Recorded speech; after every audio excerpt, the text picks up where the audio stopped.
when I came over here, I was in my mid-20s. Right. The first time I really came over here. You know, I had a whole bunch of weird paranoid suspicions about what the hell was going on because there was a lot of stuff I couldn't understand. Right. And nobody was really bothering to explain it to me. They don't. And and I formed a bunch of opinions about the town and about the people in it that were like, surely that couldn't be, because a whole place can't be like, you know, Weird Town, you know, where the stranger wanders in and all the people are in the bar and they all shut up when he looks at them, and they tell you don't go to the house on the hill, and it's like that. And then you go away and you think, no, I was wrong. I mean, that's insane thinking. I'm paranoid. I imagined that stuff. That couldn't be the reason for why so-and-so was acting like, could it? And then you find out later on the track that you are exactly on track with a lot of this stuff. Not specifically on track, but that you could, that some of your worst nightmares were real at the time, and you think, now this is what I mean by actually starting to swim up or downstream with the rest of the salmon, you know, eventually, if you stay here long enough. Yeah. You'll find yourself doing that. And you have to, there's a way of doing it without doing it. That takes time. And it takes relaxation. Not being uncomfortable about... Not being uncomfortable. Realizing it for what it is. Projecting.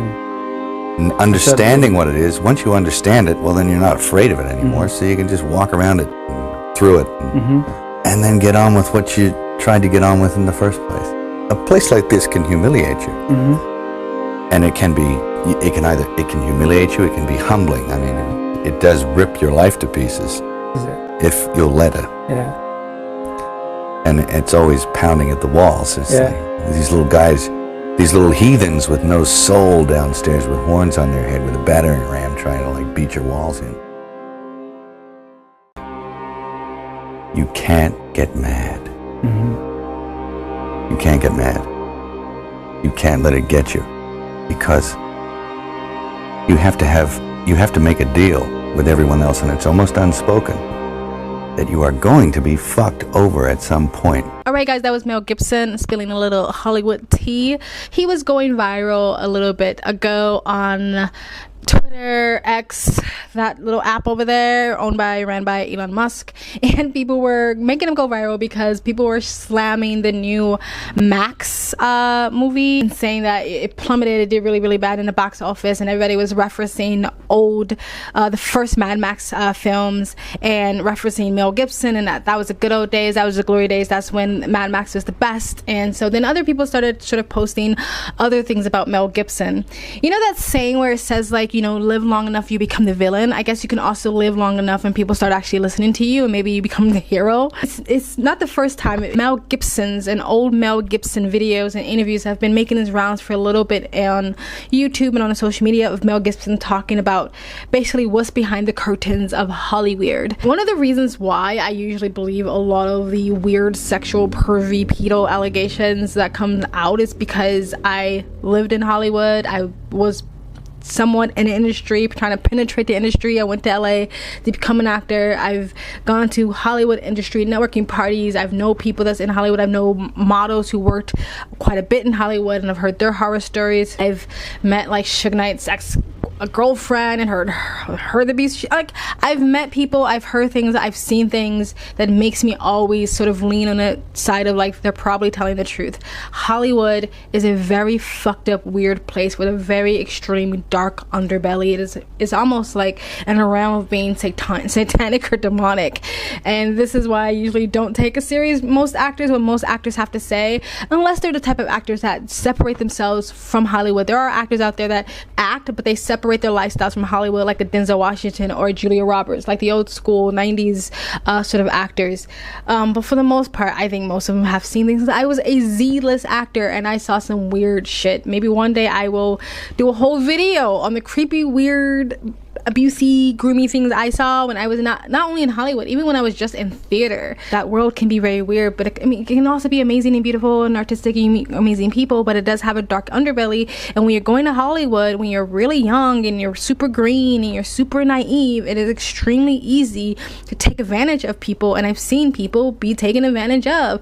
Also, there's a lot of people that's willing to sell anything and everything just for a shot of fame, whether it's their soul, whether it's the bodies, whether it's their parents, like people, or their children.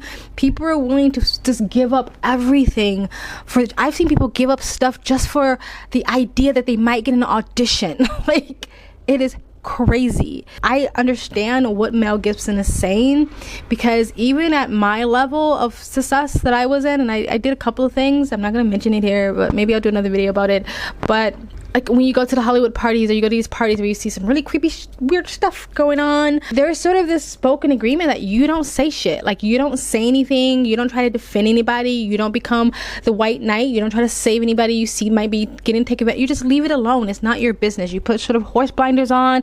That's not my business, that's not my problem. They should have known better. Like, it's a very like the dog eat dog world, me, very individualistic society out there that no one's really has your back, right?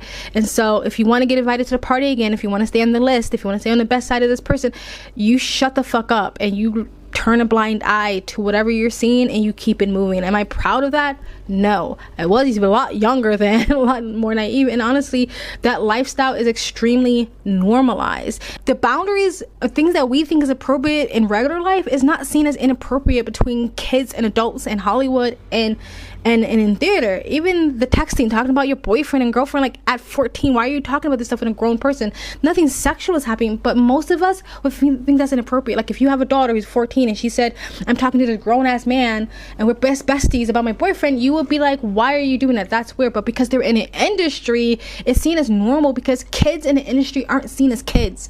They're just seen as another talent, another actor. It's very hard to explain unless you've been in the industry, but they're not seen as kids. They're seen as like, we are 14, but you're basically an adult because you're living in this adult world. You're working in an adult world. You're operating as an adult. So you're basically an adult. So a lot of times people they blur the lines between what's appropriate, and a lot of times someone's not going to have your back because you're just another talent like me, so why should I cape for you? Kind of like, it's very strange. It's very hard to explain or try to use the right metaphors to get across what I'm trying to say, but this is why a lot of times I kind of just believe the allegations. I'm not saying they're all true, but some of the allegations are real, and some people aren't telling the whole truth, where like they were very much okay with selling a lot of things to get a role, and now that they're older, now they're gonna say it's an assault, but it's really like a tit for tat. Like, you was very much okay with selling your body or whatever to get this role. But Hollywood in general is just a weird fucking place. Hollywood, LA, that world is weird. It's very dark, it's very strange, and that's why I wouldn't live there anymore. I'm almost happy that I didn't blow up or something like that, because maybe I would have been drugged more into that lifestyle. Even though when I went to the parties, I didn't do a lot of the stuff or participate in a lot of stuff that I saw going on. But I guess if I was desperate enough to be an actor, maybe I would have done it. Anyway, that's Mel Gibson, guys. Let me know what you guys think of what he said about Hollywood. And he was kind of cryptic in his message. I think there's other videos out there where he's a little bit more clear, but yeah, whatever he's saying rings true to me, because I've been there, I've seen that. But again, it's normalized, and not only in Hollywood is it normalized, that makes you think it's normal as a young person. People who watch it, to regular people, they also normalize it to themselves. Again, Michael Jackson cuddling in bed with little boys is still to this day defended by normie people. Even normie people will normalize very, very inappropriate behavior because they're actors. That's it. They get a key, a golden key to do whatever they want because they're actors. Anyway, guys, let me know what you guys think of this video, what Mel Gibson said, what I said, in the comment section below. Please like, comment, subscribe, hit that bell to get notifications when I do upload. All that really does help with the algorithm, guys. And if you'd like to support this channel, please, for the love of God, you can donate. My PayPal and Cash App link is in the comment section down below, or you can super thanks, and you guys have an amazing, beautiful day. Bye. First time I really came over here, I had a whole bunch of weird paranoid suspicions about what the hell was going on, because there was a lot of stuff I couldn't understand. Right.